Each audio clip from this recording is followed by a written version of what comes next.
విఘ్నేశ్వర షణ్ముఖ పార్వతీ సమేత పరమేశ్వరాయన్ మహా. శ్రీ విశ్వావసునామ సంవత్సర ఉగాది శుభాకాంక్షలతో మకర రాశి వారికి శ్రీ విశ్వావసునామ సంవత్సర ఫలాలు ఎలా ఉన్నాయో చూద్దాం. మనం చెప్పుకునేవి సంవత్సర ఫలితాలు కనుక పెద్ద గ్రహాలైన గురువు, శని, రాహు, కేతువుల యుతి స్థితి గతుల ఆధారంగా ఫలితాలు ఉంటాయి. గురువు వృషభంలో సంచారం చేస్తూ మే 15వ తేదీన మిథునంలోకి ప్రవేశిస్తాడు. శని మీనంలో సంచారం చేస్తున్నాడు. రాహు మీనంలో సంచారం చేస్తూ మే 18వ తేదీన కుంభంలోకి ప్రవేశిస్తాడు. కన్యలో సంచరిస్తున్న కేతువు మే 18వ తేదీన సింహంలోకి ప్రవేశిస్తాడు.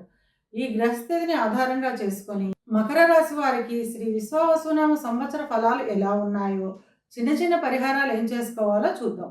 ఉత్తరాషాఢ 2, 3, 4 పాదాలు, శ్రవణం 1, 2, 3, 4 పాదాలు, ధనిష్ట 1, 2 పాదాలు కలిపి మకర రాశిలో ఉంటాయి.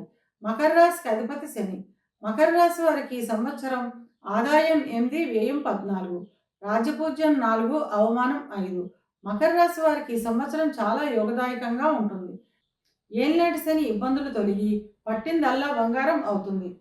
ఎప్పటి నుంచో ఉన్న చిన్న చిన్న అనారోగ్య సమస్యలు తగ్గి ఆరోగ్యంగా ఉంటారు.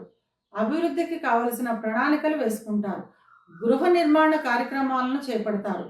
దాన ధర్మాల నిమిత్తం అధిక ధనాన్ని వెచ్చిస్తారు. ఇక విద్యార్థుల విషయానికి వస్తే విద్యార్థులకు ఈ సంవత్సరం పూర్తిగా అనుకూలమైన కాలంగా చెప్పవచ్చును. మంచి మార్కులతో విజయాన్ని సాధిస్తారు. అనూహ్యమైన ఫలితాలను పొందుతారు. విదేశాలకు వెళ్లే విద్యార్థులకు ఈ సంవత్సరం చాలా అనుకూలంగా ఉంటుంది.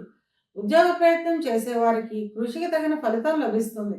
మంచి అవకాశాలు ఉంటాయి. పై అధికారులు మీ మాటకు విలువ, గౌరవం ఇచ్చి మీకు అనుకూలంగా నిర్ణయాలను తీసుకుంటారు. ఎదురు చూస్తున్న ప్రమోషన్లు రావడం లేదా కోరుకున్న ప్రాంతాలకు బదిలీ అవ్వడం వంటి ఫలితాలు ఉంటాయి. కార్యాలయాల్లో స్నేహపూర్వకమైన వాతావరణం ఉంటుంది. ఇక వ్యాపారస్తుల విషయానికి వస్తే వ్యాపారస్తులకు ధన ఆదాయం బాగుంటుంది.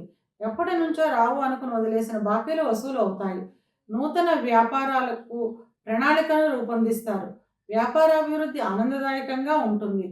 వివాహ ప్రయత్నం చేసేవారికి ఈ సంవత్సరం వివాహం కుదిరే అవకాశం ఉంటుంది. వివాహం అయిన వారు జీవిత భాగస్వామితో కలిసి పుణ్యక్షేత్ర దర్శనాలు చేస్తారు. సంతానానికి సంబంధించిన ఉన్నతి ఉంటుంది. ధార్మిక కార్యక్రమాల నిమిత్తం అధిక ధన వ్యయం చేస్తారు. ఇవి కేవలం గోచార ఫలితాలు మాత్రమే. గోచార ఫలితాలు పూర్తిగా జన్మజాతక చక్రంపై ఆధారపడి పనిచేస్తాయి కనుక తమ జన్మజాతక చక్రాన్ని విశ్లేషణ చేయించుకోవాలి అనుకునేవారు కింది నెంబర్కు వాట్సాప్ చేసి కన్సల్టేషన్ తీసుకోండి. మకర రాశి వారు అనుకూలతను పెంచుకోవడానికి, ప్రతికూలతను తగ్గించుకోవడానికి దక్షిణామూర్తి స్తోత్రాన్ని వినడం లేదా చదవడం ద్వారా అంతా మంచే జరుగుతుంది.